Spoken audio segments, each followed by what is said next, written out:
BNP নেতা doctor Shahadat Hossain বর্তমানে Chittagong city কর্পোরেশনের চসিক মেয়র।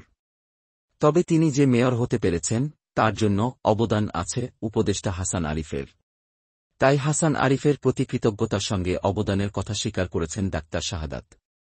শনিবার 18 জানুয়ারি দুপুরে চট্টগ্রামের বাঁশখালী গার্লস ডিগ্রি কলেজ মাঠে অন্তর্বর্তীকালীন সরকারের সাবেক ভূমি, বেসামরিক বিমান, পরিবহন ও পর্যটন মন্ত্রণালয়ের উপদেষ্টা এ.এফ হাসান আরিফের স্মরণসভা ও দোয়া মাহফিল অনুষ্ঠিত হয়। খান বাহাদুর ফাউন্ডেশন আয়োজিত ওই অনুষ্ঠানে প্রধান অতিথির বক্তব্যে শাহাদাত এ কথা জানান।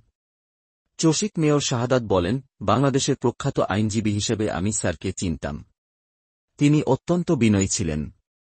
তিনি না থাকলে আজকে আমি মেয়র হতে পারতাম না। তার কাছে আমি আজীবন কৃতজ্ঞ। সবাই স্যারের জন্য দোয়া করবেন। চট্টগ্রাম সিটি কর্পোরেশনের সাবেক মেয়র মাহমুদুল ইসলাম চৌধুরীর সভাপতিত্বে অনুষ্ঠানে উপস্থিত ছিলেন Bangladesh America Chamber of Commerce and ইন্ডাস্ট্রিজের senior vice president Raihanul Islam Chowdhury, উপজেলা নির্বাহী কর্মকর্তা জমশেদুল আলম, সহকারী কমিশনার ভূমি জসিমউদ্দিন, থানা ভারপ্রাপ্ত কর্মকর্তা ওসি সাইফুল ইসলাম, ইউএসটিসির সাবেক ভিসি ডাক্তার প্রভাত চন্দ্র বড়ুয়া ও ডাক্তার মেজবাউল হক।